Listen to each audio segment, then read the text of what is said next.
Hello student, आज हम electric field के बारे में डिस्कस करेंगे। तो इलेक्ट्रिक फील्ड को पढ़ने से पहले हम देख लेते हैं कि फील्ड क्या होता है।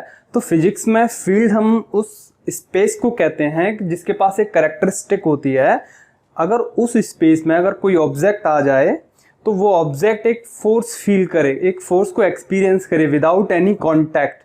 उस स्पेस की एक कैरेक्टरिस्टिक होती है जिसमें कि कोई भी ऑब्जेक्ट आ रहा है तो वो एक फोर्स को एक्सपीरियंस कर रहा है विदाउट एनी कॉन्टैक्ट। कोई उस पर फोर्स अप्लाई नहीं कर रहा है बाई कॉन्टैक्ट कोई फोर्स अप्लाई नहीं हो रहा है उस ऑब्जेक्ट पे, तब भी वो एक फोर्स एक्सपीरियंस कर रहा है। तो वो स्पेस जो है उसे हम फील्ड कहेंगे। ठीक है, आपने क्लास 11th में भी पढ़ा होगा ग्रेविटेशनल फील्ड, है ना। तो जैसे एक अर्थ है तो अर्थ एक मास बॉडी है ना। तो उस मास बॉडी रीजन है उस फील्ड का, जो ग्रेविटेशनल फील्ड होता है अर्थ के चारों तरफ। तो उसका कॉज कौन है? अर्थ का मास, है ना। तो मास की वजह से उसमें ग्रेविटेशनल फील्ड होता है। तो यूनिवर्स में जितनी भी बॉडीज होती हैं, मास बॉडी हैं, सबका एक अपना ग्रेविटेशनल फील्ड होता है। तो वो एक पर्टिकुलर एरिया होता है स्पेस का जिसमें कि कोई अनदर ऑब्जेक्ट आ रहा है तो वो एक फोर्स को फील करेगा। ठीक है, और देखते हैं जैसे ग्रेविटेशनल फील्ड में सपोज ये अर्थ है, अर्थ है ना। तो इसका एक पर्टिकुलर फील्ड होगा। सपोज ये इतना फील्ड है इसका, ये स्पेस है। अगर इस स्पेस में एक ऑब्जेक्ट आया, सपोज ये बॉल आया, तो ये बॉल फ्री फॉल होके इसके पास आएगी क्योंकि इसके पास एक फोर्स ऑफ अट्रैक्शन लगेगा जो कि ग्रेविटेशनल फोर्स होता है। ठीक है, तो इस स्पेस को हम कहेंगे फील्ड। ये जो स्पेस है इस स्पेस को कहेंगे हम फील्ड। अगर यही ऑब्जेक्ट अगर इस फील्ड के बाहर यहाँ होता है तो इस पर कोई फोर्स नहीं लगता है और ये नहीं गिरता है, अर्थ के सेंटर की तरफ ये नहीं आता है, और ये जहाँ है वहाँ से कहीं कोई और प्लेनेट इसे अट्रैक्ट कर सकता है। तो ये अर्थ के फील्ड से बाहर है। ठीक है, तो ये अर्थ का ग्रेविटेशनल फील्ड है, ये अर्थ का ग्रेविटेशनल फील्ड कहलाएगा इतना पार्ट जो है जो। तो इस स्पेस की कैरेक्टरिस्टिक है ना। क्या कैरेक्टरिस्टिक है? तो विदाउट एनी कॉन्टैक्ट। तो अर्थ तो कॉन्टैक्ट फोर्स नहीं लगा रही ना इस बॉल पे, क्योंकि अर्थ ही अट्रैक्ट कर रही है without any contact, non contact force के थ्रू इसे अट्रैक्ट कर रहा है अर्थ। तो इसे फील्ड कहेंगे हम। ठीक है, ऐसे ही मैग्नेट का भी एक अपना फील्ड हो सकता है। मैग्नेट रखा है कहीं पे तो उसका एक अपना पर्टिकुलर फील्ड होगा कि जिस फील्ड में अगर कोई एक और मैग्नेटिक ऑब्जेक्ट आ जाए या फिर मेटल आ जाए जो कि मैग्नेट अट्रैक्ट कर सकती है उसे, तो वो उसे अट्रैक्ट कर लेता है। ठीक है, विदाउट एनी कॉन्टैक्ट, काफ़ी दूर से। ठीक है, तो वो जो फील्ड है उसे हम वो जो स्पेस है उसे हम फील्ड कहेंगे ना। उस स्पेस की कैरेक्टरिस्टिक है कि इस पे कोई भी ऑब्जेक्ट आ रहा है ना तो वो ऑब्जेक्ट एक फोर्स को एक्सपीरियंस कर रहा है, तो इसे हम कहेंगे field.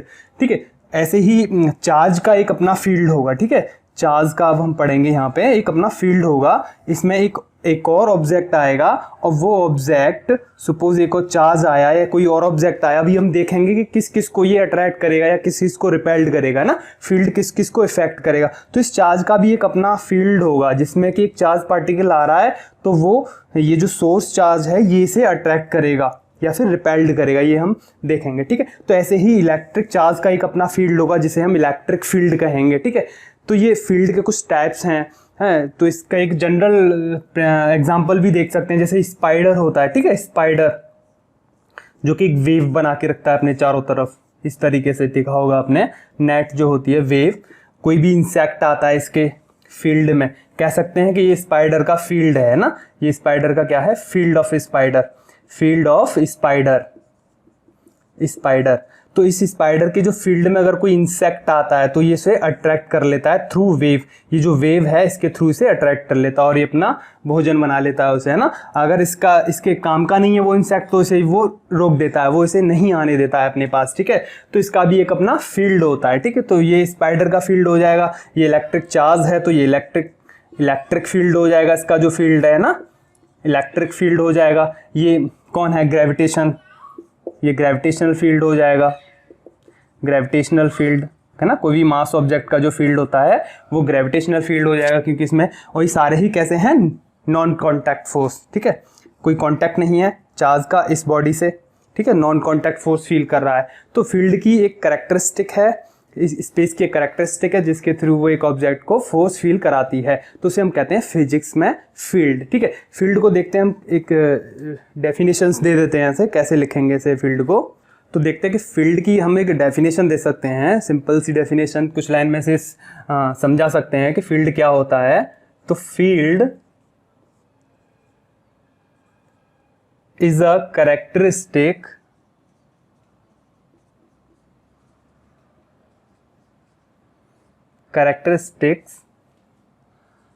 of a space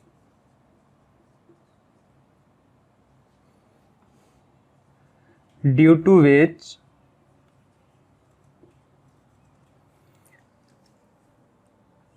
an object experiences a force without any contact. ठीक है, बिना किसी कांटेक्ट के उसमें एक पार्टिकल या कोई भी ऑब्जेक्ट आ रहा है तो वो एक फोर्स को फील कर रहा है। ठीक है, तो उसे कहेंगे हम फील्ड। ऐसे ही इलेक्ट्रिक चार्ज का जो फील्ड होगा हम उसे कहेंगे इलेक्ट्रिक फील्ड, है ना। इलेक्ट्रिक चार्ज के चारों तरफ का जो स्पेस है जिसमें कोई अनदर इलेक्ट्रिक चार्ज आता है या फिर कोई बॉडी आती है, न्यूट्रल बॉडी को भी वो अट्रैक्ट करेगा। अभी हम देखते हैं कि किस किस को एक सोर्स चार्ज है वो अपने फील्ड में चार्ज बॉडी को अट्रैक्ट ही करेगा या फिर अनचार्ज बॉडी को भी अट्रैक्ट कर सकता है। ठीक है, किस किस को वो अट्रैक्ट करेगा ये हम देखते हैं, तो ये फील्ड कहलाएगा। तो फील्ड की ये डेफिनेशन है, छोटे से पार्ट में हम इसे समझा सकते हैं फील्ड को। ठीक है, अब हम देखते हैं कि इसे एक्सपीरियंस कौन करता है। इलेक्ट्रिक चार्ज के लिए देखते हैं। सपोज ये सोर्स चार्ज है प्लस क्यू। ठीक है, सोर्स चार्ज है प्लस क्यू और इस सोर्स चार्ज के फील्ड है, इसका एक अपना एक फील्ड है। ठीक है, इसके चारों तरफ एक फील्ड है। इस फील्ड में एक ऑब्जेक्ट है पॉइंट मास ऑब्जेक्ट है एक। ठीक है, बहुत ही छोटा सा ऑब्जेक्ट है पॉइंट मास। और कैसा है ये, अनचार्ज्ड है, इसके पास कोई भी चार्ज नहीं है और ये न्यूट्रल है, न्यूट्रल ऑब्जेक्ट है ये पॉइंट मास। तो क्या ये सोर्स चार्ज इस फील्ड में है, इसके फील्ड में है ये। ठीक है, ये इसके फील्ड में ही है, ये इसके फील्ड में है। तो क्या ये पॉइंट मास अट्रैक्ट होगा इस सोर्स चार्ज से? इस डिस्टेंस पे ये रखा है, सेम डिस्टेंस पे ये रेडियस में इसका ये फील्ड है। तो क्या ये सोर्स चार्ज इस पॉइंट मास को अट्रैक्ट करेगा अपनी तरफ? देखिए, क्योंकि ये अनचार्ज है और इसके पास कोई भी चार्ज नहीं है, इट मीन्स पॉजिटिव और नेगेटिव इस पे सेम है। और पॉइंट मास है तो जहां पॉजिटिव चार्ज है वहीं इसका नेगेटिव चार्ज है। ठीक है, तो पॉइंट चार्ज पे प्लस की वजह से इस पे एक फोर्स लगेगा प्लस क्यू, और ये प्लस और ये प्लस, इसकी वजह से एक फोर्स ऑफ रिपल्सन लगेगा। ठीक है, ये दूर जाएगा, एक फोर्स ऑफ रिपल्सन का फोर्स लगेगा। ठीक है, फोर्स ऑफ रिपल्सन। और इस जो माइनस चार्ज है इसके पास, इसकी वजह से एक फोर्स ऑफ अट्रैक्शन लगेगा। ठीक है, तो ये इसे रिपेल्ड भी करेगा और अट्रैक्ट भी करेगा। तो नेट फोर्स कितना होगा इसके पास, ये जो पॉइंट मास है इसके पास नेट फोर्स कितना होगा, 0। तो ये ना ही अट्रैक्ट होगा ना ही रिपेल्ड होगा, तो ये इसके फील्ड में एक जगह पे क्या रहेगा, स्टेशनरी रहेगा। ठीक है, अब हम देखते हैं कि एक पॉइंट मास है, इस पर तो कोई फोर्स नहीं लग रहा है, इलेक्ट्रिक चार्ज का कोई भी इलेक्ट्रिक फोर्स नहीं लग रहा है। अब हम देखते हैं कि एक ऑब्जेक्ट है इसी फील्ड में, इसी डिस्टेंस पे।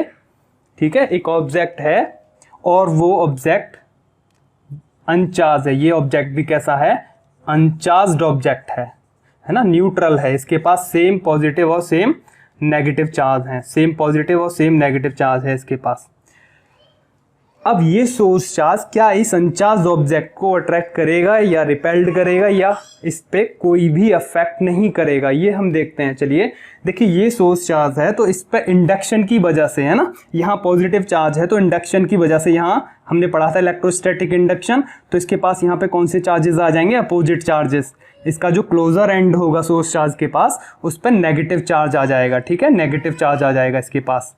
और जो फार्दर एंड होगा उस पर कौन सा चार्ज आ जाएगा, उस पर पॉजिटिव चार्ज आ जाएगा, है ना। इलेक्ट्रोस्टैटिक इंडक्शन में यही तो पढ़ा था हमने।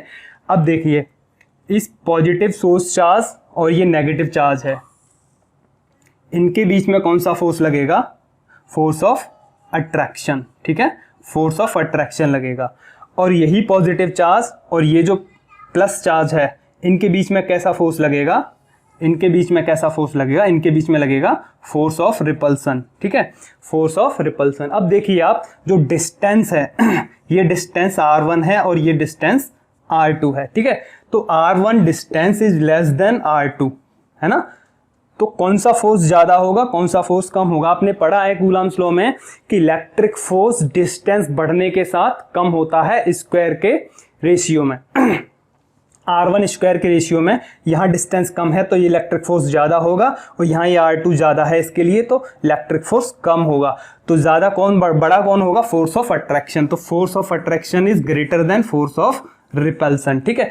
तो ये ऑब्जेक्ट क्या होगा, अट्रैक्ट होगा, जबकि ये कैसा ऑब्जेक्ट था, अनचार्ज ऑब्जेक्ट था। तो अनचार्ज ऑब्जेक्ट को भी एक सोर्स चार्ज अट्रैक्ट कर सकता है, ठीक है। अब हम देखते हैं कि पॉइंट मास को कोई भी अफेक्ट नहीं कर रहा है, अनचार्ज ऑब्जेक्ट है, थोड़ा बड़ा ऑब्जेक्ट है, उसको अट्रैक्ट कर सकता है और रिपेल्ड कर सकता है। अगर यहाँ ये नेगेटिव चार्ज होता, अगर ये नेगेटिव चार्ज होता, ठीक है, तो ये नेगेटिव और ये नेगेटिव क्या करते, रिपेल्ड करते। फिर क्या करते, ये रिपेल्ड करते। तो यहाँ पे फोर्स ऑफ रिपल्सन हो सकती है इसकी वजह से, ठीक है। और ये नेगेटिव और ये पॉजिटिव क्या करते, फिर ये अट्रैक्ट करते इसको, ठीक है। क्या करते, फोर्स ऑफ अट्रैक्शन होता है इसकी भी वजह से, ठीक है। अब भी R1, ठीक है, अब R1 जो है ये कम है और R2 ज्यादा है। तो R1 कम है तो फोर्स ऑफ रिपल्सन ज्यादा होगा। फिर अगर ये नेगेटिव सोर्स चार्ज होता है तो फिर ये क्या होता है, ऑब्जेक्ट रिपेल्ड करता है। यहाँ पे क्या हो रहा था, फोर्स ऑफ अट्रैक्शन ज्यादा था, फिर क्या हो जाता, ये रिपेल्ड करता है इसको, ऑब्जेक्ट को, ठीक है। तो ये नेगेटिव और पॉजिटिव इस पे भी ये डिपेंड करेगा, ठीक है। तो यहाँ पे ये फिलहाल देखते हैं, तो फिलहाल की पोजीशन में force of attraction is greater than the force of repulsion, ठीक है, फोर्स ऑफ रिपल्सन। तो अनचार्ज ऑब्जेक्ट को भी सोर्स चार्ज अट्रैक्ट कर सकता है। अब हम देखते हैं कि एक पॉइंट चार्ज है, ठीक है, कैसा है, पॉइंट चार्ज। और चार्ज बॉडी को तो ये अट्रैक्ट करेगा ही करेगा। अब देखते हैं पॉइंट चार्ज। सिंपल सी बात है, कोई पॉइंट चार्ज है सपोज प्लस Q, स्टेशनरी है इस फील्ड में यहाँ पे, तो क्या करेगा, इसको ये रिपेल्ड करेगा, ठीक है, इसे दूर भगाएगा। अगर ये नेगेटिव होगा तो ये इसे अट्रैक्ट करेगा अपनी तरफ, ठीक है। पॉइंट चार्ज पे फोर्स लगेगा, अनचार्ज ऑब्जेक्ट पे फोर्स लगेगा, लेकिन अनचार्ज पॉइंट मास अगर ऑब्जेक्ट है तो उस पे फोर्स नहीं लगेगा, ठीक है। तो ये एक्सपीरियंस करेगा अपने इस फील्ड में। अब देखते हैं हम इसे मेजर कैसे करेंगे, इस इलेक्ट्रिक जो फील्ड है इसे कैसे मेजर करेंगे कि पर्टिकुलर डिफरेंट सोर्स चार्जेस हैं गिवन हैं, तो उनके किसका इलेक्ट्रिक फील्ड ज़्यादा है, किसका इलेक्ट्रिक फील्ड कम है, तो है हमें कैसे पता लगेगा, ठीक है। तो ये चेक करते हैं कि इसे मेजर कैसे करना है, ठीक है। अब मेजरमेंट देखते हैं इसका हम देखते हैं कि इलेक्ट्रिक फील्ड को मेजर कैसे करना है, ठीक है। तो इलेक्ट्रिक फील्ड हमने पढ़ा है क्या होता है ये, फिलहाल electric field is a space around a charge where it's effect can be experienced, ठीक है। अगर एक चार्ज है, सोर्स चार्ज है, सपोज एक नेगेटिव सोर्स चार्ज है -Q, है ना। तो electric field is a space, तो इसके चारों तरफ का क्या होगा, ये स्पेस होगा, इसके चारों तरफ का स्पेस, ठीक है। Is a space around a charge where it's effect can be experience. तो इसका जो इफेक्ट है, जहां तक इसका इफेक्ट एक्सपीरियंस हो सकता है, ठीक है, जहां तक इसका इफेक्ट एक्सपीरियंस हो सकता है, वो स्पेस क्या कहलाएगा, इलेक्ट्रिक फील्ड कहलाएगा। सपोज इस लिमिट तक इसका जो इफेक्ट है हम उसे एक्सपीरियंस कर सकते हैं, इस लिमिट तक, ठीक है। इसके बाद अगर कोई चार्ज आ रहा है तो उसे ना ही ये अट्रैक्ट कर पा रहा, ना ही उसे ये रिपेल्ड कर पा रहा है, ठीक है। तो हम देखते हैं यहाँ पे कि ये सोर्स चार्ज है, नेगेटिव सोर्स चार्ज है। यहाँ हम एक पॉइंट चार्ज लाते हैं एक सपोज 2 कूलम का, ठीक है, एक 2 कूलम का चार्ज लाते हैं हम। 2 कूलम का ये चार्ज है। तो 2 कूलम का जो चार्ज है ये इसे क्या करेगा, +2 कूलम का चार्ज है, ये प्लस चार्ज है, तो इसे क्या करेगा, ये अट्रैक्ट करेगा, क्योंकि नेगेटिव और पॉजिटिव के बीच में कैसा फोर्स लगेगा, फोर्स ऑफ अट्रैक्शन, ठीक है, इलेक्ट्रिक फोर्स ऑफ अट्रैक्शन। तो ये किसी क्या करेगा, इसे अट्रैक्ट करेगा अपनी तरफ। सपोज हम मान लेते हैं कि ये से अट्रैक्ट कर रहा है 10 न्यूटन के फोर्स के साथ, ठीक है, 10 न्यूटन फोर्स के साथ ये इसे अट्रैक्ट कर रहा है। एक और चार्ज लाते हैं इसी के फील्ड में और इसी डिस्टेंस पे लाते हैं हम, ये फिक्स डिस्टेंस सपोज R है, तो इसी फिक्स डिस्टेंस पे, इस रेडियस में ही हम ला रहे हैं। दूसरा चार्ज है, प्लस चार्ज है, +4 कूलम चार्ज अगर हम ला रहे हैं इसी स्पेस में और इसी डिस्टेंस पे ला रहे हैं, ठीक है। तो इसी डिस्टेंस पे ये देखते हैं कि हम ये 20 न्यूटन फोर्स के साथ इसे अट्रैक्ट कर रहा है, इसी डिस्टेंस पे रखा हुआ, फिक्स डिस्टेंस पे। ऐसे ही अगर हम देखते हैं कि अगर सपोज 6 कूलम का चार्ज है तो वो उसे अट्रैक्ट कर रहा है, ये तो अट्रैक्ट कर ही रहा था, ये अट्रैक्ट कर रहा है इसे 30 न्यूटन के फोर्स के साथ। इलेक्ट्रिक फोर्स कितना लग रहा है, 30 न्यूटन का, एक फिक्स डिस्टेंस आर पे ही हम चेक कर रहे हैं, ठीक है। तो ये फील्ड है और इस फील्ड, इसके चारों तरफ का ये स्पेस है, इस स्पेस में हमने कोई पर्टिकुलर पॉइंट देखा आर डिस्टेंस पे, और इसके चारों तरफ हमने एक आर डिस्टेंस से सिमेट्रिकल चेक कर रहे हैं हम, ठीक है। चारों तरफ इसका फोर्स जो है बराबर फैला हुआ है, ठीक है। तो ये जो आर डिस्टेंस पे जो फोर्स लग रहा है 2 कूलम, 2 कूलम चार्ज पे 10 न्यूटन, 4 पे 20, 6 पे 30 है। तो हम यहाँ देख रहे हैं क्या ये जो फोर्स बढ़ रहा है यहाँ पे 10 न्यूटन, 20 न्यूटन, 30 न्यूटन, तो ये फोर्स बढ़ रहा है, इलेक्ट्रिक फोर्स बढ़ रहा है। तो क्या इलेक्ट्रिक फील्ड बढ़ रहा है यहाँ पे, है? इलेक्ट्रिक फील्ड तो नहीं बढ़ रहा है, इलेक्ट्रिक फील्ड तो कंजर्व है ना जितना है वहाँ पे, लेकिन ये जो चार्ज आ रहा है ना, ये चार्ज बढ़ रहा है, तो इसकी चार्ज बढ़ने की वजह से इलेक्ट्रिक फोर्स बढ़ रहा है, लेकिन यहाँ पे इलेक्ट्रिक फील्ड नहीं बढ़ रहा है ना।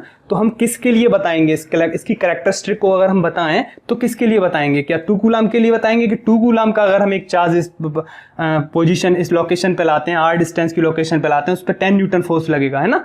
अगर 4 कूलम का लाते हैं तो 20 न्यूटन फोर्स लगेगा, अगर 6 कूलम लाते हैं तो 30 न्यूटन का फोर्स लगेगा।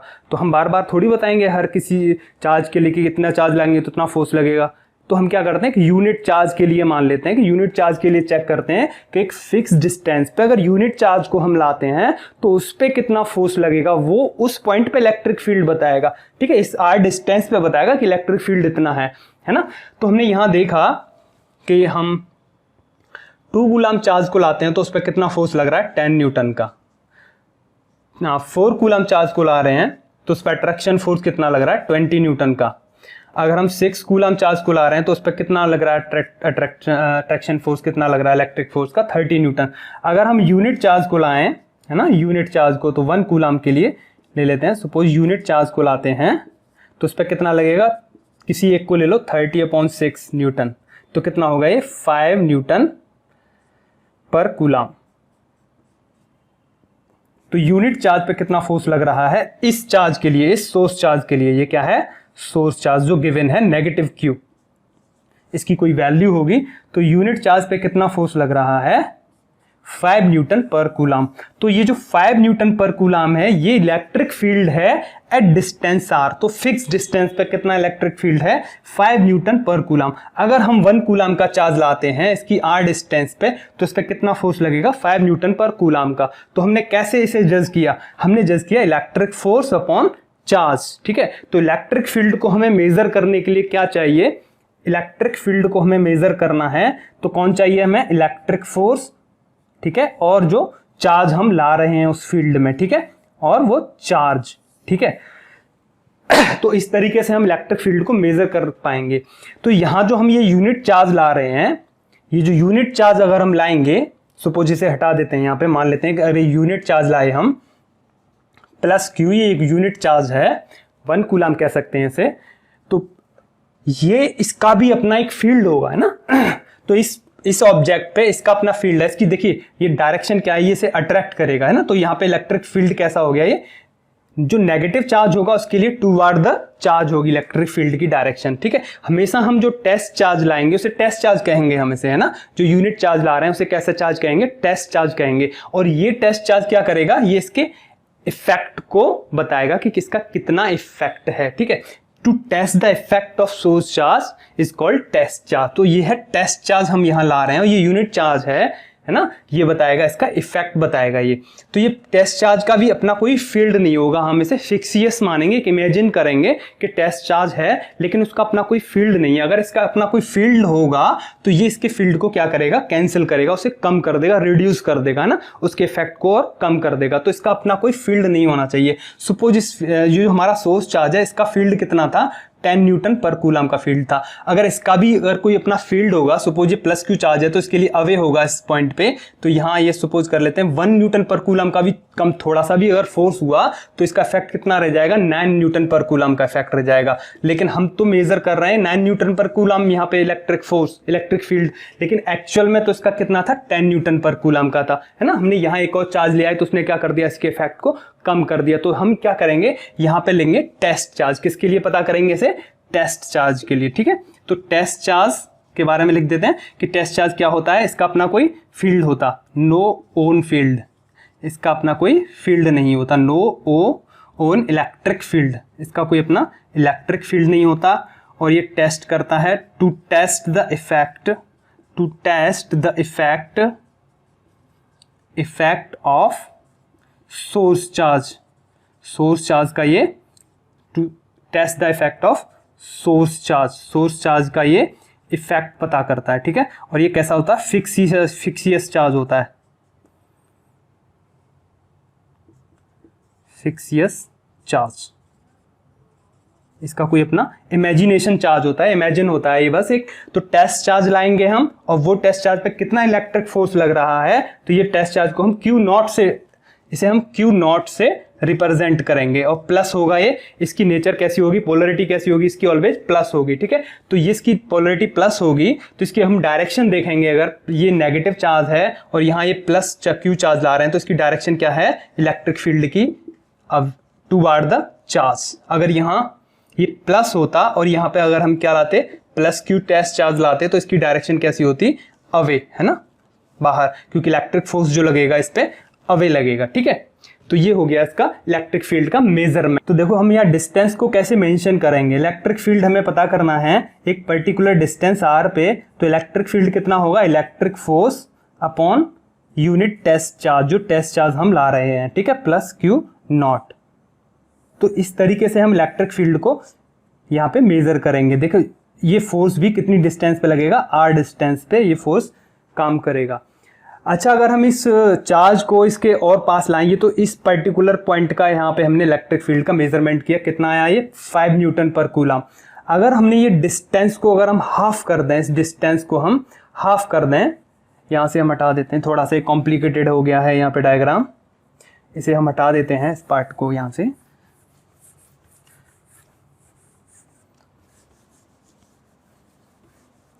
ये सपोज कर लेते हैं कि ये प्लस 4 कूलम का चार्ज है, और इसको इस पर्टिकुलर डिस्टेंस r डिस्टेंस पे अगर हम इसे ला रहे हैं, r डिस्टेंस पे ये रखा है, इसके फील्ड में रखा है, सोर्स चार्ज के फील्ड में रखा है, और ये नेगेटिव सोर्स चार्ज है, तो ये इसे अट्रैक्ट करेगा।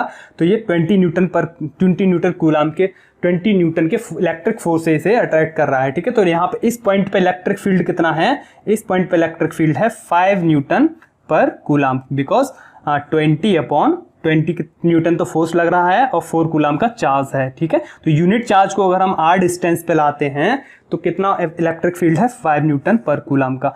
अगर हम इस डिस्टेंस को यहाँ से हम और इसके नज़दीक आए, यहाँ पे हाफ डिस्टेंस पे आए, तो इस पॉइंट की प्रॉपर्टी कुछ और होगी, है ना, इस पॉइंट पे इलेक्ट्रिक फील्ड कुछ और होगा। तो हाफ डिस्टेंस पे अगर हम आते हैं, हम इस डिस्टेंस पे आ गए r/2, हाफ डिस्टेंस पे अगर हम यहाँ आ जाएं, तो इस पॉइंट पे कितना इलेक्ट्रिक फील्ड होगा, तो क्या इसका हाफ हो जाएगा। देखिए इलेक्ट्रिक फील्ड एक्चुअल में है क्या, इलेक्ट्रिक फील्ड क्या है, यूनिट टेस्ट चार्ज पे कितना इलेक्ट्रिक फोर्स लग रहा है। Electric field is the electric force on unit test charge, है ना, यही तो हमने मेजरमेंट सीखा है। इलेक्ट्रिक फील्ड क्या है, इलेक्ट्रिक फील्ड मेजरमेंट क्या है इसका, electric field measurement, electric field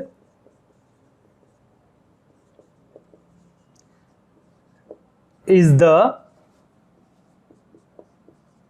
electric force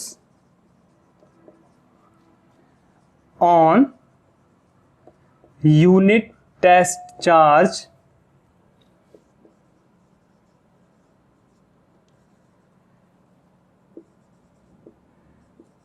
in the field of given charge, in the field of given charge, ठीक है। तो मेनली क्या है, electric field is the electric force on unit test charge. तो unit test charge पे कितना electric force काम कर रहा है। तो देखिए हमने कूलम्स लॉ में क्या पढ़ा था, अगर हम डिस्टेंस को हाफ कर देते हैं तो इलेक्ट्रिक फोर्स कितना हो जाता है, 4 टाइम्स हो जाता है, क्योंकि ये स्क्वायर के साथ वेरी करता है ना, 1/r² के साथ ही तो वेरी करता है कूलम इलेक्ट्रिक फोर्स, है ना। अगर हम डिस्टेंस को हाफ कर देंगे, से r/2 कर देंगे, तो ये कितना हो जाएगा, 4 टाइम्स हो जाएगा पहले का, ठीक है, 4/r²। तो इलेक्ट्रिक फोर्स कितना हो गया, 4 टाइम्स हो जाएगा इलेक्ट्रिक फोर्स पहले के कंपैरिजन में। तो इलेक्ट्रिक फोर्स अगर ये डिस्टेंस इसे हम यहाँ और पास लाते हैं, सपोज यहाँ हम इसे r/2 डिस्टेंस पे अगर यहाँ हम लाते हैं 4 कूलम का चार्ज लाते हैं, तो r/2 डिस्टेंस पे इलेक्ट्रिक फोर्स यहाँ अट्रैक्शन फोर्स होगा, क्योंकि ये नेगेटिव सोर्स चार्ज है, ये नेगेटिव सोर्स चार्ज है यहाँ पे, है ना। तो ये नेगेटिव सोर्स चार्ज है, तो ये +4 चार्ज जो कूलम चार्ज लाएंगे हम इस पॉइंट पे हाफ डिस्टेंस पे, तो इस पे कितना फोर्स लगेगा, है ना। 4 टाइम्स इलेक्ट्रिक फोर्स बढ़ गया तो कितना हो जाएगा 20 न्यूटन पर कूलम इस पॉइंट पे, है ना। r/2 डिस्टेंस पे इसका फील्ड कितना होगा 20 न्यूटन पर कूलम, है ना। क्योंकि इलेक्ट्रिक फील्ड क्या है, इलेक्ट्रिक फील्ड इलेक्ट्रिक फोर्स ही तो है यूनिट चार्ज पे, है ना। तो जब ये इलेक्ट्रिक फील्ड इलेक्ट्रिक फोर्स ही 4 टाइम्स हो गया, तो इलेक्ट्रिक फील्ड भी कितना हो जाएगा 4 टाइम्स हो जाएगा उसके पहले के कंपैरिजन में, ठीक है। तो जैसे जैसे हम पास आते जाते हैं इलेक्ट्रिक चार्ज के, तो कोई गिवन सोर्स चार्ज है, तो जैसे जैसे हम उसके पास आएंगे तो क्या होगा, इलेक्ट्रिक फील्ड उसका बढ़ता जाएगा, ठीक है। सपोज ये +Q सोर्स चार्ज है, तो इसके चारों तरफ एक फील्ड होगा, तो यहाँ इलेक्ट्रिक फील्ड सपोज E1 है, इस डिस्टेंस पे E2 है, इस डिस्टेंस पे E3 है, तो ये क्या होगा E3 सबसे ज़्यादा होगा, फिर E2 कम होगा, E1 और कम होगा, जैसे जैसे दूर जाएंगे इसका इफेक्ट कम होता जाएगा, सिंपल सी बात है, ठीक है। तो यहाँ पे ये जो इसकी वैल्यू कम होती जाएगी, अगर ये नेगेटिव चार्ज होगा तो भी वैल्यू कम ही होती जाएगी, लेकिन डायरेक्शन बदल जाएगी। हाँ, +Q चार्ज के लिए डायरेक्शन क्या होगी, अवे फ्रॉम द चार्ज, अगर ये नेगेटिव Q होगा तो इसके टूवर्ड द चार्ज, ठीक है। डायरेक्शन होगी इलेक्ट्रिक फील्ड की, ये डायरेक्शन रहेगी, ठीक है। नेगेटिव पॉजिटिव चार्ज के लिए अवे फ्रॉम द चार्ज, इसके चारों तरफ ये इलेक्ट्रिक फील्ड होगा, ये इलेक्ट्रिक फील्ड होगा। देखिए अभी हम फील्ड लाइंस पढ़ेंगे, इलेक्ट्रिक फील्ड लाइंस क्या होती हैं वहां आपको और अच्छे से समझ में आएगा। ये इलेक्ट्रिक फील्ड लाइंस होती हैं, तो नेगेटिव चार्ज होता है उसके लिए टूवर्ड द चार्ज होती हैं इलेक्ट्रिक फील्ड लाइंस, ठीक है। तो इलेक्ट्रिक फील्ड इसके चारों तरफ होगा, ये +Q चार्ज के लिए अवे होगा और नेगेटिव चार्ज के लिए टूवर्ड द चार्ज होगा, ये डायरेक्शन जो होगी नेगेटिव चार्ज के लिए, ठीक है, नेगेटिव चार्ज के लिए। तो पॉजिटिव चार्ज के लिए क्या होगा, देखिए यहाँ पे इलेक्ट्रिक फील्ड बहुत कम, जितना सोर्स चार्ज के जितना हम करीब होंगे, जितना उसके क्लोज होंगे, इलेक्ट्रिक फील्ड उतना ही ज़्यादा होगा। इसका एक सिंपल सी बात यह है कि जो इलेक्ट्रिक फील्ड लाइन्स अभी हमने पढ़ा तो है नहीं, ये बहुत डेंस होंगी। जहाँ इलेक्ट्रिक फील्ड लाइन जितनी डेंस होंगी वहाँ पे इलेक्ट्रिक फील्ड उतना ही ज़्यादा होगा। देखिए हम इसके पास देखते हैं इसी पर्टिकुलर एरिया में, तो 1 2 3 इलेक्ट्रिक फील्ड लाइंस है ना, तो इस पर्टिकुलर एरिया में जो इलेक्ट्रिक फील्ड होगा वो ज़्यादा होगा। इसी पर्टिकुलर एरिया को हम यहाँ पे देखें, इतने ही एरिया में, तो यहाँ देखो कितनी लाइन है, एक लाइन है। तो यहाँ पे जैसे दूर जाएंगे हम, तो density of electric field lines है वो क्या होगा, बढ़ती जाएगी, कम होती जाएगी, डेंसिटी कम होती जाएगी और इलेक्ट्रिक फील्ड क्या होता जाएगा, वो भी कम होता जाएगा, क्योंकि इलेक्ट्रिक फील्ड लाइंस कम होती जाएंगी, ठीक है। तो डेंसिटी बढ़ेगी इलेक्ट्रिक फील्ड लाइंस की, तो इलेक्ट्रिक फील्ड क्या होगा, स्ट्रांग होगा, है ना। और डेंसिटी कम होगी तो इलेक्ट्रिक फील्ड कैसा होगा, डेंसिटी कम होगी तो इलेक्ट्रिक फील्ड वहां पे कम होगा, ठीक है। तो ये पॉजिटिव चार्ज के लिए और नेगेटिव चार्ज के लिए हमने डायरेक्शन शो की हैं यहाँ पे, तो इलेक्ट्रिक फील्ड को डायरेक्शन कैसे होंगे, और यहाँ इसका ये मेजरमेंट था, ठीक है। अब हम देखते हैं कि पॉइंट चार्ज के लिए कैसे मेजर करेंगे इलेक्ट्रिक फील्ड की वैल्यू को, ठीक है। पहले पॉइंट चार्ज के लिए मेजर करेंगे, उसके बाद हम डिफरेंट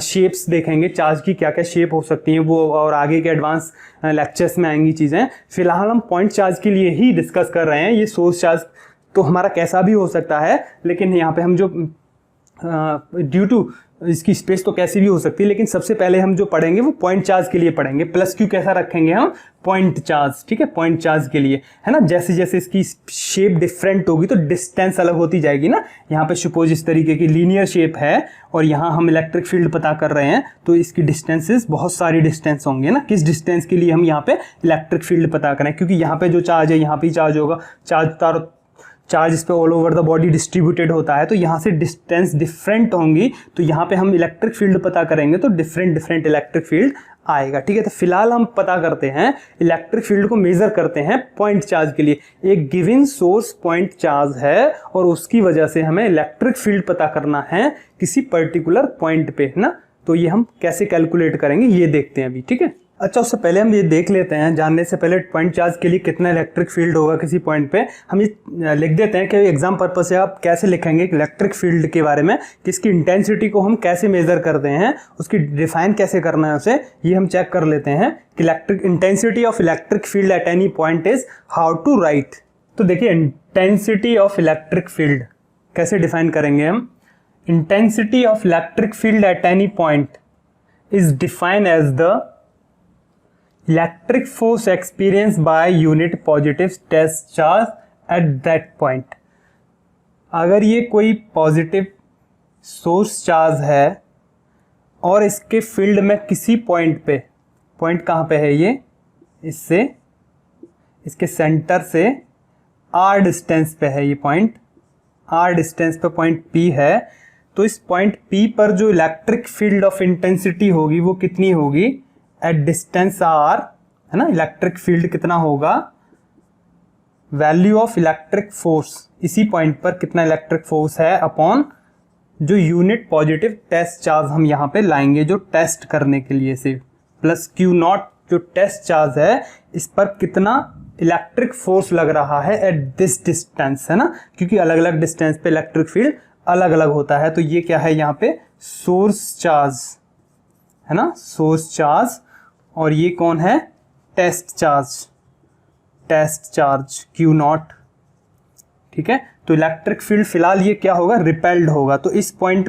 P पर जो इलेक्ट्रिक फील्ड की जो डायरेक्शन होगी वो क्या होगी, away from the source charge, ठीक है, सोर्स चार्ज से बाहर की तरफ। तो इसकी चारों तरफ ये इलेक्ट्रिक फील्ड होगा, है ना, इसके चारों तरफ इलेक्ट्रिक फील्ड होगा ये, जैसे जैसे फील्ड लाइंस होंगी, है ना, और इलेक्ट्रिक फील्ड कम होता जाएगा, है ना। इसके पास आते जाएंगे हम चार्ज के तो इलेक्ट्रिक फील्ड बढ़ता जाएगा, क्योंकि इलेक्ट्रिक फील्ड लाइन बढ़ती जाएंगी यहाँ पे, और जैसे जैसे दूर जाएंगे तो इलेक्ट्रिक फील्ड लाइंस कम होती जाएंगी, तो इलेक्ट्रिक फील्ड कम होता जाएगा। अभी इलेक्ट्रिक फील्ड लाइंस का कॉन्सेप्ट हम ये नेक्स्ट आर्टिकल्स में देखेंगे, अभी नेक्स्ट लेक्चर्स में।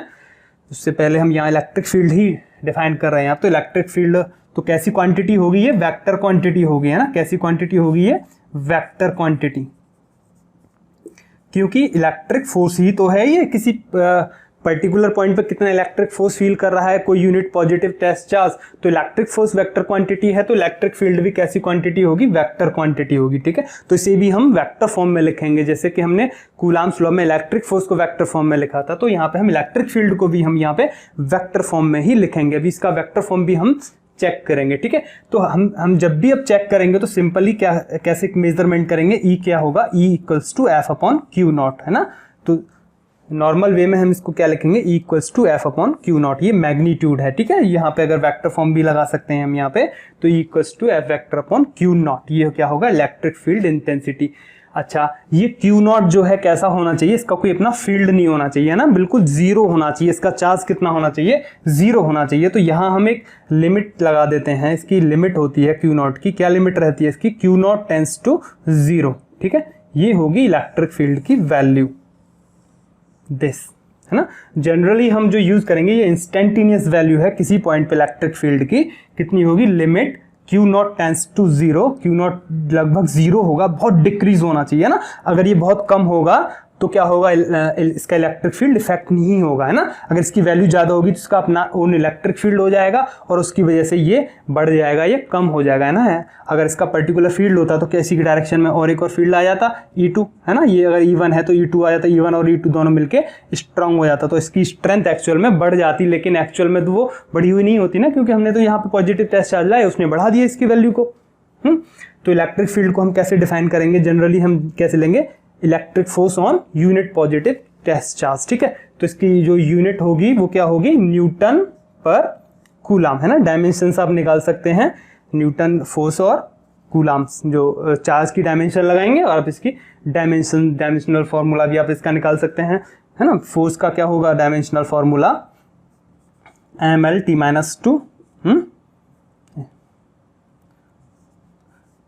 फोर्स, और कूलाम चार्ज क्या होता है, Q, है ना, IT होता है इसका, IT, है ना, I इंटू टी। अभी पढ़ेंगे आप ऐसे आगे, तो I क्या है, करंट, और T क्या है, टाइम, और A इंटू टी।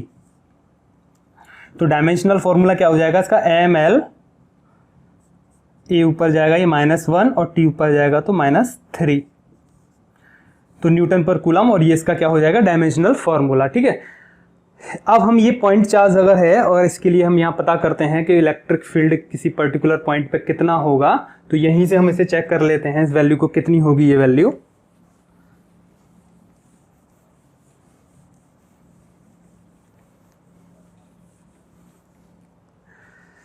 देखिए यहाँ पे हमें ये सपोज सोर्स चार्ज कैसा है, पॉइंट चार्ज है ना, point charge.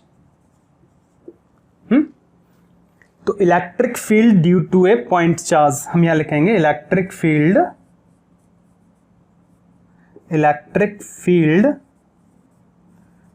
Due to a point charge. ठीक है, ये हेडिंग हो जाएगी, ये हमारा एक कंसेप्ट हो जाएगा अलग से, इसी में हम इसे समझा देते हैं। तो इलेक्ट्रिक फील्ड कितना होता है, electric force upon Q not. ठीक है, electric force upon Q naught.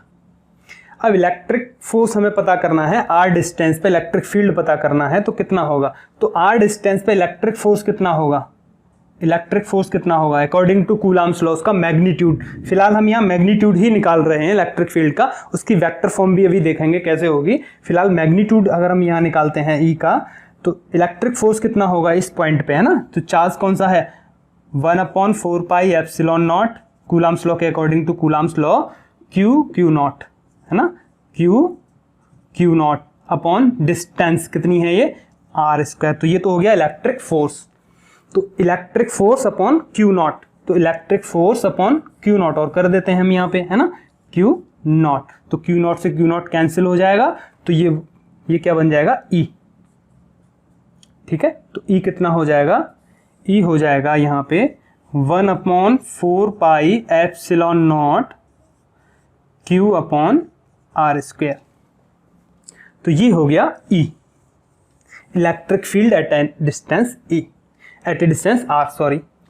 तो सिंपल हम कैसे लिखेंगे इलेक्ट्रिक फील्ड को, अगर आर डिस्टेंस पे इलेक्ट्रिक फील्ड पता करना है तो E equals to 1/4 pi epsilon naught, और सोर्स चार्ज जो दिया है क्यू है तो क्यू ले लेंगे, Q2 है, Q1 है, कुछ भी कोई भी वैल्यू हो सकती है, प्लस है या माइनस है, तो मैग्नीट्यूड चेक कर रहे हैं हम यहाँ पे, Q अपॉन आर स्क्वायर। तो ये पॉइंट चार्ज की वजह से इलेक्ट्रिक फील्ड हो गया किसी भी पॉइंट पे। ठीक है, अब हम इसकी वेक्टर फॉर्म भी देख सकते हैं, अभी इसकी वेक्टर फॉर्म देख लेते हैं, इसकी वेक्टर फॉर्म को हम कैसे लिखेंगे, है ना, इसकी वेक्टर फॉर्म भी दे देंगे। सिंपल यहाँ पे हम एक वेक्टर लगा देंगे, आर यूनिट वेक्टर से मल्टीप्लाई कर देंगे, क्योंकि हम किसी भी वेक्टर, किसी भी स्केलर को हमें वेक्टर में कन्वर्ट करना है तो क्या कर देते हैं कि यूनिट वेक्टर से मल्टीप्लाई कर देते हैं। ठीक है, और अभी चेक कर लेते हैं किस तरीके से यहाँ इसकी वेक्टर फॉर्म होगी, और पोजीशन वेक्टर की फॉर्म में इलेक्ट्रिक फील्ड कैसे हम लिखेंगे। तो देखते हैं कि इलेक्ट्रिक फील्ड को हम वेक्टर फॉर्म में कैसे लिखते हैं। तो अभी हमने देखा कि एक पॉइंट चार्ज है प्लस क्यू, है ना, और इसकी वजह से किसी एक पर्टिकुलर डिस्टेंस आर पे हम देखते हैं, ये आर डिस्टेंस पे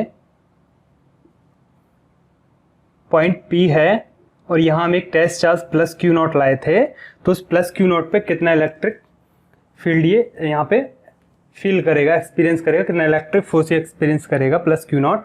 तो इस पॉइंट पी पे इलेक्ट्रिक फील्ड की जो वैल्यू होगी एट डिस्टेंस आर, देखिए अभी हमने जो फाइंड आउट किया था इलेक्ट्रिक फील्ड कितना था, इसके दो तरीके हैं देखिए वेक्टर फॉर्म में लिखने के लिए। एक तो हम इसे पोजीशन वेक्टर की फॉर्म में लिख सकते हैं, और एक इसे हम नॉर्मली लिख सकते हैं वेक्टर फॉर्म में 1/4 पाई एप्सिलॉन नॉट।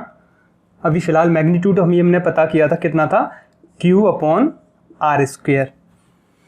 अच्छा देखिए यहाँ पे जो प्लस Q है या माइनस Q अगर होता है यहाँ पे, तो केवल डायरेक्शन शो होगी, है ना, ये क्या बताएगा, डायरेक्शन क्या है, away at point P, direction away from the charge.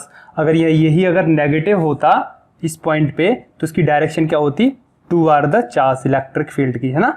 तो यहाँ ये जो पॉजिटिव साइन, नेगेटिव और पॉजिटिव मैग्नीट्यूड में तो हमें कुछ नहीं लेना, केवल पॉजिटिव ही रखना है, लेकिन ये जो नेगेटिव पॉजिटिव क्या बताएगा, ओनली डायरेक्शन बताएगा, है ना। तो मैग्नीट्यूड फॉर्म में तो पॉजिटिव नेगेटिव की जरूरत नहीं है, लेकिन जब वेक्टर फॉर्म में लिखेंगे तो वहाँ हम पॉजिटिव और नेगेटिव को लेंगे, वहाँ से हमें पता लग जाएगा कि डायरेक्शंस क्या है।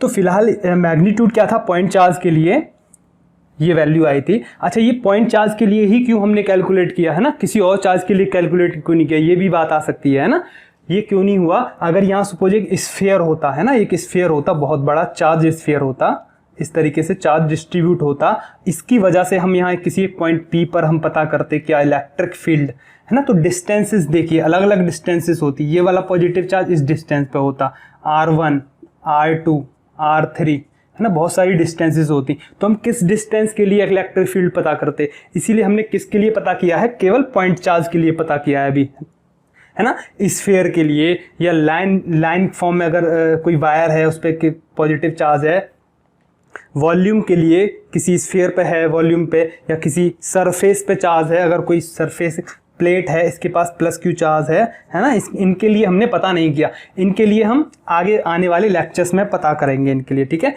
3D वॉल्यूम के लिए, लाइन के लिए और सरफेस के लिए, है ना, 3 तरह से चार्ज का डिस्ट्रीब्यूशन कैसे होता है, क्योंकि डिस्टेंस पे डिपेंड करेगा, इसलिए हमने यहाँ पे केवल पॉइंट चार्ज के लिए पता किया है। चलिए हम अपने टॉपिक पे आते हैं। हमारा टॉपिक है, इसे हम वेक्टर फॉर्म में हम इसे कैसे लिख रहे हैं, है ना। तो नेगेटिव और पॉजिटिव, मैग्नीट्यूड में तो ऑलवेज पॉजिटिव ही लेना है, भले ही इसी पॉइंट पे बात कर रहे हैं हम आर डिस्टेंस पे, तो इसके लिए भी यही होगी वैल्यू, और इसके लिए भी, नेगेटिव के लिए भी वैल्यू यही होगी, है ना, क्योंकि यहाँ पे हम केवल इसकी मैग्नीट्यूड देखा है। ऐसे हम वेक्टर फॉर्म में मैंने बताया था 2 तरीके से लिख सकते हैं। एक तो सिंपल वेक्टर फॉर्म में कैसे लिखेंगे कि आर डिस्टेंस पे ये वेक्टर फॉर्म में हम एक यूनिट वेक्टर मान लेते हैं, आर यूनिट वेक्टर इसी डायरेक्शन में, है ना, क्योंकि हमें इसे क्या बनाना है, वेक्टर क्वांटिटी बनाना है ई को, तो हम क्या करते हैं इसमें एक यूनिट वेक्टर से मल्टीप्लाई कर देते हैं, सिंपल, है ना, क्योंकि यूनिट वेक्टर का मैग्नीट्यूड कितना होता है, 1 होता है। अगर हम इसका मैग्नीट्यूड लेंगे तो इसका मैग्नीट्यूड यहाँ पे कितना हो जाएगा, 1, इसकी जगह क्या आ जाएगा फिर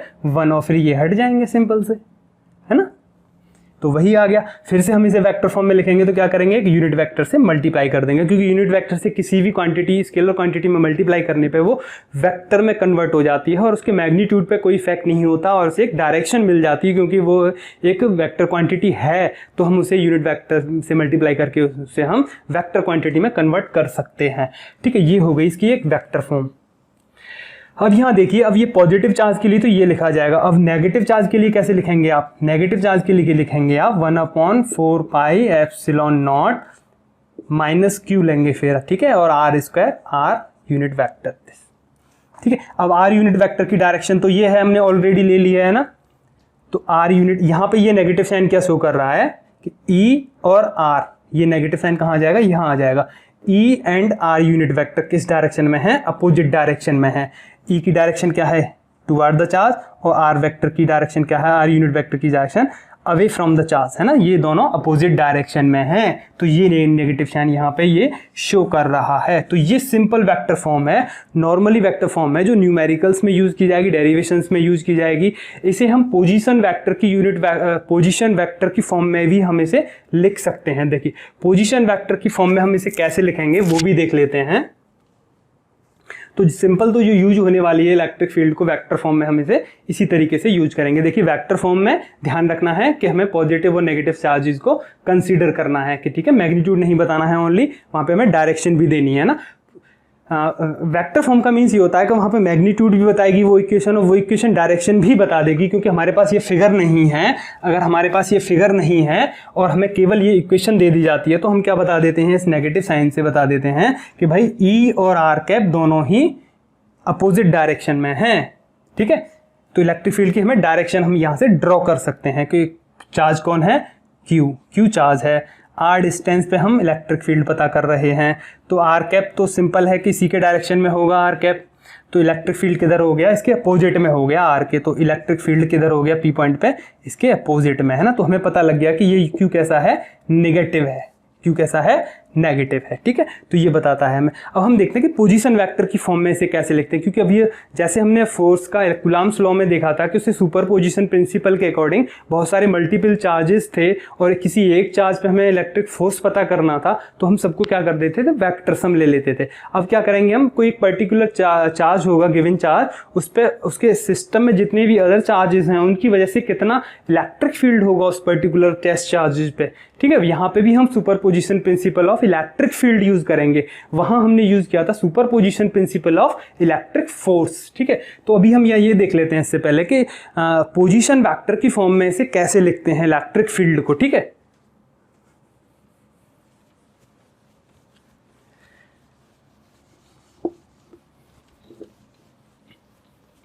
electric field in the form of position vector.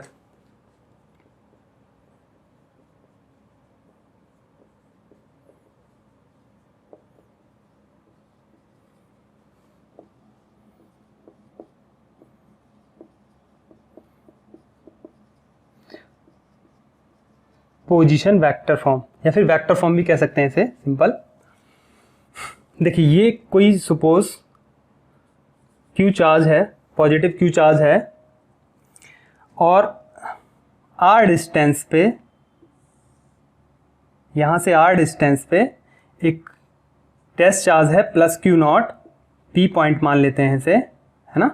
तो यहाँ पे जो इलेक्ट्रिक फील्ड होगा वो कितना होगा, वेक्टर फॉर्म इसकी हम लिख रहे हैं, तो इलेक्ट्रिक फील्ड कितना होगा, इलेक्ट्रिक फोर्स किस पे लगेगा, वो पी पॉइंट पे इलेक्ट्रिक फोर्स कौन फील करेगा, क्यू नॉट।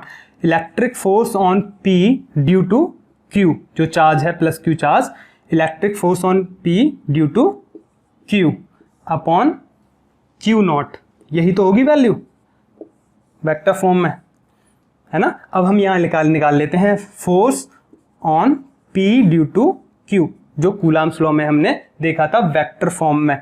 तो फोर्स क्या होता है 1/4πε0, ठीक है, और क्यू की वजह से तो है, तो क्यू अपॉन डिस्टेंस, है ना। तो डिस्टेंस कहाँ से लेंगे, आर, ये इस चार्ज पे पता करें तो इस चार्ज की डिस्टेंस कहाँ से, इससे क्यू से, तो distance of this P from to होता है ना, डिस्टेंस कैसे लेते हैं हम, क्यू से पी की तरफ, फ्रॉम, ये बताया था मैंने, फ्रॉम, और ये होता है टू, है ना, फ्रॉम क्यू टू पी, तो डिस्टेंस कहाँ से लेंगे, क्यू टू पी, है ना। और यहाँ जो डिस्टेंस जो होगा, और इसका क्या करना है, मॉड का क्यूब, वेक्टर फॉर्म ऑफ, आप प्रीवियस लेक्चर देखेंगे इसका, vector form of Coulomb's law, ठीक है, इनटू ये आर, वेक्टर कौन सा होगा, R Q to P, Q to P, ये हो गई इसकी वेक्टर फॉर्म, किसकी, कूलम्ब्स लॉ से फोर्स की। अब यहाँ हमें कौन चाहिए, हमें तो चाहिए ई, इलेक्ट्रिक फील्ड, तो यहाँ हम क्या कर देते हैं, इसमें क्यू नॉट से डिवाइड कर देते हैं, सॉरी क्यू और क्यू नॉट, ये भी आएगा यहाँ पे क्यू नॉट, है ना, दोनों ही फोर्सेस का मल्टीप्लाई प्रोडक्ट ही तो होता है कूलम्ब्स लॉ में, है ना, 1/4πε0 q q naught upon r Q p, mod और उसका क्यूब और r vector q p, q naught से इसे डिवाइड कर देंगे, यहाँ क्यू नॉट से इसे डिवाइड करेंगे तो ये कैंसिल आउट हो जाएगा, तो ई कितना आएगा आपका, ई आएगा हमारा यहाँ पे 1/4πε0 q upon r Q to p, यहाँ पे ये वेक्टर साइन कंसीडर करना है क्योंकि मॉड लगाया है हमने, है ना, और are Q to P vector, ठीक है। अब यहाँ सिंपल है, कुछ नहीं करना, आर क्यू पी को पोजीशन वेक्टर की फॉर्म में और लिख देना है। कैसे लिखोगे पोजीशन वेक्टर की फॉर्म में, ये तुम पढ़ ही चुके हो, ये ओरिजिन है ओ, है ना, सपोज कर लेते हैं इसका आर क्यू है पोजीशन वेक्टर, और इसका आर पी है पोजीशन वेक्टर, और ये डिस्टेंस हमें चाहिए थी आर क्यू टू पी, है ना। तो आर क्यू पी कैसे निकालोगे, मैंने बताया था, देखिए कंटिन्यूटी लेनी है, ये कंटिन्यूस वेक्टर यहाँ आके खत्म हो रहा है, यहाँ पे अगेंस्ट में एक और वेक्टर मिल गया, तो जो कंटिन्यूस वेक्टर हैं उनको ऐड कर दो, R Q vector vector R Q P है, ये Q to P, from Q to P, और ये आर पी वेक्टर, तो आर क्यू ये दोनों ऐड हो जाएंगे, plus R Q P equals to R P, है ना। तो आर क्यू पी कितना हो गया, R P vector minus are Q vector, ठीक है। वैसे भी final minus initial, R P minus are Q, यही तो होगा, R P minus are Q, तो इनकी वैल्यूज चेंज कर देंगे बस ओनली, तो पोजीशन वेक्टर की फॉर्म में हो जाएगा इलेक्ट्रिक फील्ड, कितना हो जाएगा 1/4πε0 q upon this, r Q p की वैल्यू यहाँ से लगा देंगे हम, ये कितनी है, r P minus are Q, ये वेक्टर मॉड इसका क्यूब, और आर क्यू पी की वैल्यूज कितनी है, r P vector minus are Q vector, है ना। तो ये हो गया electric field in the form of position vector. अब आप ये आर पी और आर क्यू कैसे फाइंड आउट करेंगे, इनके कोऑर्डिनेट्स गिवन होंगे, है ना, कोऑर्डिनेट्स गिवन होंगे, तो कोऑर्डिनेट्स की फॉर्म में X I Y J Z के वाली मैग्नीट्यूड निकाल के हम यहाँ पे R P minus are Q और इसका मैग्नीट्यूड भी हम निकाल सकते हैं, ठीक है। तो ये हो जाएगी इसकी vector form in the form of position vector, ठीक है, इलेक्ट्रिक फील्ड। अब हम देखते हैं यहाँ पे सुपर पोजिशन प्रिंसिपल है ना, एक बहुत सारे चार्ज हैं, यहाँ पे एक और चार्ज होगा, तो हम किस तरीके से इलेक्ट्रिक फील्ड पता करेंगे उसके लिए, है ना। तो ये देखते हैं अभी एक सेकेंड। चलिए अब देखते हैं electric field due to a system of point charges. अभी हमने देखा कि एक पॉइंट चार्ज है, उसकी वजह से इलेक्ट्रिक फील्ड कितना होगा किसी एक पॉइंट पे। अब हम देखेंगे कि एक से ज़्यादा पॉइंट चार्ज होंगे सिस्टम में, और उन बहुत सारे पॉइंट चार्जेस की वजह से किसी पर्टिकुलर पॉइंट पर इलेक्ट्रिक फील्ड कैसे फाइंड आउट करना है हमें, ठीक है। तो electric field due to a system of point charges. तो सपोज करते हैं कि एक चार्ज है Q1, इसका अपना फील्ड होगा, है ना। तो इसका अपना फील्ड होगा, तो हम देखते हैं कि एक पॉइंट P है, एक पॉइंट P है जहां पे इलेक्ट्रिक फील्ड कितना होगा इस चार्ज की वजह से। इलेक्ट्रिक फील्ड की डायरेक्शन तो ये होगी, क्योंकि ये पॉजिटिव प्लस Q है ना, प्लस Q1 है। तो electric field at point P, electric field at point P due to charge 1, ठीक है, ये इसकी डायरेक्शन होगी, electric field at point P due to 1। Distance की बात करें हम, है ना, तो अभी डिस्टेंस अब इक्वेशन लिखेंगे, जब जरूरत होगी तब लेंगे। तो Q1 एक चार्ज है, तो इसकी वजह से कितना होगा, इलेक्ट्रिक फील्ड होगा, और ये कौन फील करेगा इसे, प्लस Q0, यहाँ एक कोई चार्ज मान लेते हैं हम, वो इसे फील एक्सपीरियंस करेगा। वैसे इसकी कोई ज़रूरत नहीं होती, क्योंकि इलेक्ट्रिक फील्ड की इक्वेशन में प्लस Q0 आता ही नहीं है, क्योंकि ये इंडिपेंडेंट ऑफ टेस्ट चार्ज होता है ना। तो जितना इलेक्ट्रिक फील्ड होगा वो तो होगा ही, हम यहाँ पे कोई अपना चार्ज लाएंगे तो वो इफेक्ट नहीं करेगा, क्योंकि अगर उसके पास कोई भी अपना फील्ड नहीं है, क्योंकि इसके पास Q0 के पास अपना कोई फील्ड नहीं होता। टेस्ट चार्ज कैसा होता है, फिक्सिशियस चार्ज होता है, ठीक है। तो इलेक्ट्रिक फील्ड कितना होगा, electric field at point P due to 1 कितना होगा वेक्टर फॉर्म में, 1/4 pi epsilon not, epsilon not ही लेंगे क्योंकि एयर और वैक्यूम के लिए ही हम पता कर रहे हैं, ठीक है। तो सोर्स चार्ज कौन है, Q1, ठीक है, Q1 प्लस है तो प्लस ही लेंगे, और सारे प्लस ही लेने, प्लस के लिए ही हम फाइंड आउट कर रहे हैं, जो स्टैंडर्ड इक्वेशन पता कर रहे हैं। और डिस्टेंस लेनी है हमें, R की जो इस P पॉइंट की डिस्टेंस लेनी है, यहां पता करना है इलेक्ट्रिक फील्ड, तो इस पॉइंट की डिस्टेंस चाहिए हमें। तो हम डिस्टेंस कहां से लेंगे, यहां से लेंगे, R1 से, फ्रॉम R1 टू P, यही तो होगी डिस्टेंस वेक्टर फॉर्म में, है ना।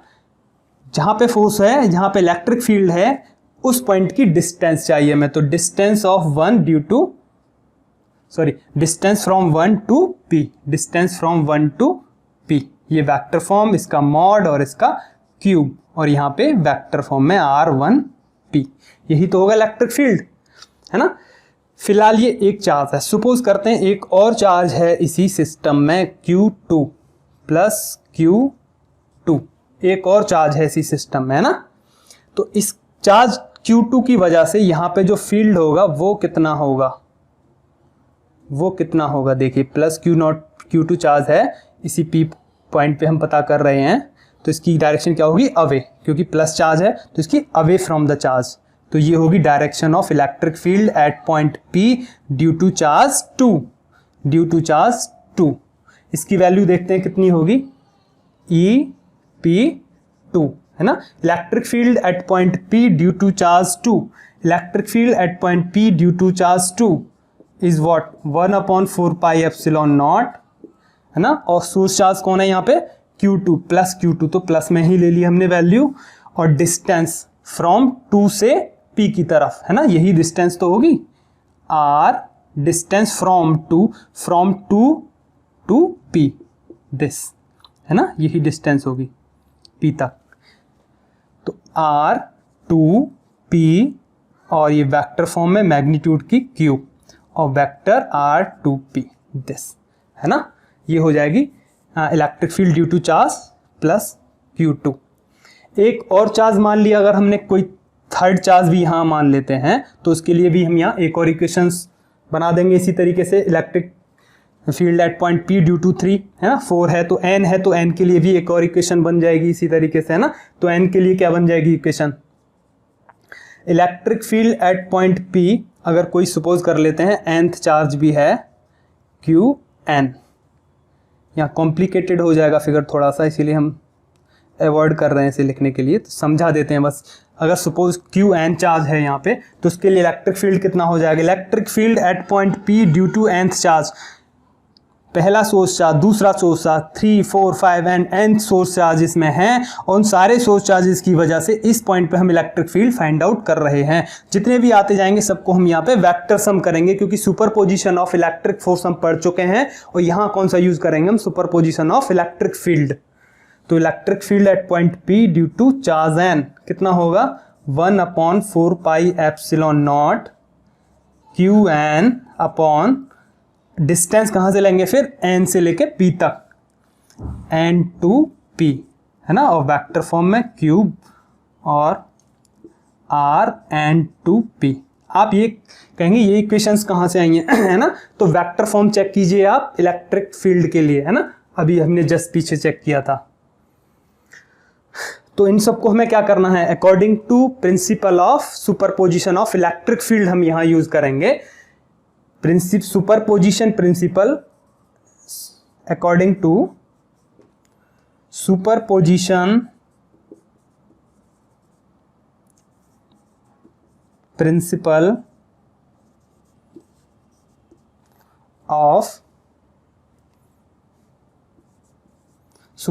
Principal of electric field, electric field क्या कहेगा, सुपरपोजिशन ऑफ इलेक्ट्रिक फील्ड, हमें चाहिए net electric field at point P, electric field at point P net value चाहिए हमें इसकी, तो कितनी होगी वो सबको ऐड कर देंगे हम, है ना, E this electric field at point P due to source charge 1 plus vector form electric field at point P due to source charge 2 plus electric field at point P due to source charge, अगर 3 है तो अभी हमने यहाँ 3 को show नहीं किया है, ऐसे ही ये ऐड होते जाएंगे, and electric field at point P due to source charge n, ठीक है, इन सबको हम ऐड करते जाएंगे, और ऐड करने के बाद जो हमारी इक्वेशन बनेगी वो से हम यहाँ लिख लेते हैं।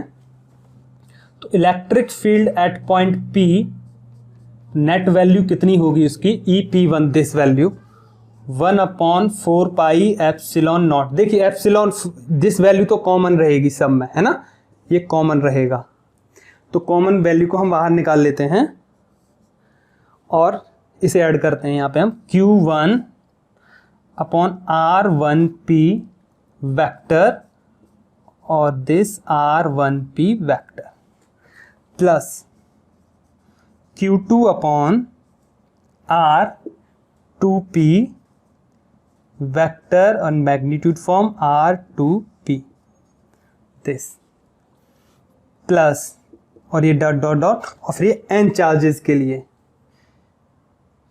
Qn upon RnP vector form magnitude cube, यहाँ पे क्यूब कर लेना है, R एंड NP दिस, तो ये हो जाएगी net value at point P, ठीक है। अब हम इसे एक समेशन की फॉर्म में भी अब इसे हम लिख सकते हैं, यहाँ पे समेशन की फॉर्म में कैसे लिखेंगे इसे, देखिए जैसे हमने superposition of electric field, superposition of electric force में किया था मल्टीपल चार्जेस में, मल्टीपल चार्जेस यहाँ पे भी हैं, लेकिन यहाँ पे इलेक्ट्रिक फील्ड पता कर रहे हैं, वहाँ हमने इलेक्ट्रिक फोर्स पता किया था, बस डिफरेंस क्या है, प्लस Q0 नहीं आएगा यहाँ पे, जो अदर चार्जेस है वहाँ 2 चार्ज रहते हैं इलेक्ट्रिक फोर्स में, यहाँ केवल सोर्स चार्ज रहता है, only source charge this Q1। तो electric field at point P उसकी नेट वैल्यू कितनी होगी, net value of electric field 1/4 pi epsilon not, ये तो कॉमन है ना, चेंज कौन हो रहा है, देखो 1 1 1 2 2 2 दिस, ये वैल्यू चेंज हो रही है यहाँ पे, है ना, n n n, तो n इन्हीं को हम i के लिए यूज कर लेते हैं, समेशन i के लिए, i की वैल्यू कहाँ से चेंज हो रही है, 1 से लेके और कहाँ तक चेंज हो रही है, n तक, है ना, n, और यहाँ क्या लेंगे फिर हम qi प्रॉपर इसी को लिख देते हैं यहाँ पे, n की जगह i लिख के, RIP एंड दिस क्यूब और RIP दिस RIP, ठीक है, तो ये होगी value, net value of electric field. ठीक है, अच्छा यहां हम i इक्वल्स टू 1 पुट करेंगे तो हमें फर्स्ट टर्म मिल जाएगी, i इक्वल्स टू 2 पुट करेंगे यहाँ पे तो हमें सेकंड टर्म मिल जाएगी, i इक्वल्स टू 3 पुट करेंगे third, i equals to n put करेंगे तो n टर्म हमको मिल जाएगी यहाँ पे। ठीक है, अब इसे हम पोजीशन वेक्टर की फॉर्म में भी लिख सकते हैं। पोजीशन वेक्टर की फॉर्म में कैसे लिखेंगे आप, वो तो आप जानते ही हो। देखिए इसका पोजीशन वेक्टर सपोज r1 है, ये ओरिजिन है यहाँ पे, ये x एक्सिस है, ये y एक्सिस है और इसका पोजीशन वेक्टर r1 है, जिसकी डायरेक्शन क्या होगी ये। दूसरा सोर्स चार्ज ये है, इसकी पोजीशन वेक्टर सपोज r2 है। ठीक है, दिस इज r2। तो हम इसे कैसे लिखेंगे, यहाँ पे देखिए RIP के लिए हम पता कर रहे हैं, तो RIP कैसे निकालेंगे, जो nth चार्जेस के लिए, जैसे n चार्जेस के लिए पता करेंगे तो R1P कितना होगा, जो 1P है, R1P कितना होगा, R1 से लेके P तक ही होगी ये वैल्यू जो है कितनी होगी, ये RP माइनस R1। ठीक है, RP minus R1, this R1P। ऐसे ही RIP कितना होगा, RP माइनस RI। ठीक है, अच्छा RP कौन सा वेक्टर होगा यहाँ पे, ये होगा RP vector, this is RP vector, है ना। तो जैसे R1P को हम निकालेंगे तो कैसे बताया था हमने, कंटिन्यूअस वेक्टर बताए थे, ये दिस R1 और R1P को ऐड करेंगे तो ये मिल जाएगा हमें, है ना। तो R1 को हम यहाँ लिख देंगे R1 प्लस R1P, तो हमें क्या मिल जाएगा, इसे हम यहाँ से इधर ले जाएंगे फिर से वही, तो हमें वेक्टर मिल जाएगा। ठीक है, तो R1P, ऐसे ही हम R2P, R3P बहुत सारी वैल्यूज निकाल सकते हैं, तो ऐसे ही हम RIP निकालेंगे तो ये वेक्टर फॉर्म में यहाँ लिखना है, तो ये RIP की वैल्यू होगी एंड चार्जेस के लिए। ठीक है, तो इस वैल्यू को हम यहाँ पे पुट कर देंगे, यहाँ पुट करेंगे तो क्या होगा, RIP को यहाँ पुट करते हैं हम तो कितना होगा, E net value of electric field कितना होगा, 1/4 pi epsilon not summation I से लेके 1 से लेके n तक QI अपॉन RIP कितना है, RP माइनस RI। इसमें कंफ्यूजन क्रिएट नहीं करना है क्योंकि हम यहाँ इसे I वेक्टर मान लेते, I चार्ज मान लेते हैं और यहाँ पे RI हो जाएगा इसका पोजीशन वेक्टर, यहाँ पे RI इसका पोजीशन वेक्टर हो जाएगा। ठीक है, और I से P की तरफ ये RIP हो जाएगा। ठीक है, RIP कितना होगा, RP माइनस RI। ठीक है, ये RI और RIP कॉम्प्लिकेटेड हो जाएगा फिगर, इस वजह से यहाँ लिख नहीं पा रहे हैं हम। ये देखिए ये vector this RI plus RIP vector continuous है, एक वेक्टर ये और यहाँ से अपोजिट वेक्टर मिल जाएगा कौन सा, R इक्वल्स टू RP। तो RIP कितना हो जाएगा, यहाँ ये RI इधर पहुँच जाएगा ये। ठीक है, तो RIP कितना हुआ, ये RP माइनस RI। सिंपल है, पहले कई बार हम कर चुके हैं इसे, Q और यहाँ ये RIP को लिख देंगे RP माइनस RI वेक्टर। तो ये होगी इसकी पोजीशन वेक्टर की फॉर्म में। बिल्कुल वैसे ही है जैसे हमने coulombs law of electric force में पता किया था, वैसे ही यहाँ पे हम super position of electric field हो गया। ठीक है, तो ये है ऑल अबाउट इलेक्ट्रिक फील्ड। ठीक है, तो नेक्स्ट लेक्चर में इसके हम कुछ न्यूमेरिकल्स देखेंगे इलेक्ट्रिक फील्ड से, जैसे बिल्कुल सेम न्यूमेरिकल हैं जैसे हम इलेक्ट्रिक फोर्स पे यूज़ किए थे। ठीक है, इलेक्ट्रिक फोर्स में क्या था, वहाँ पे हम दो चार्जेस लेते थे, वहाँ हम दो चार्ज लेते थे Q1 एंड Q2। यहाँ एक सोर्स चार्ज होगा और दूसरा टेस्ट चार्ज होगा। टेस्ट चार्ज से कोई मतलब नहीं होगा, यहाँ केवल सोर्स चार्ज आएगा बस, ओनली। सारी डायरेक्शन, सारे एंगल्स, मैग्नीट्यूड सब कुछ सेम रहेगा। वैसे ही प्रोसेस सेम रहेगा जैसे इलेक्ट्रिक फोर्स को हम फाइंड आउट करते हैं।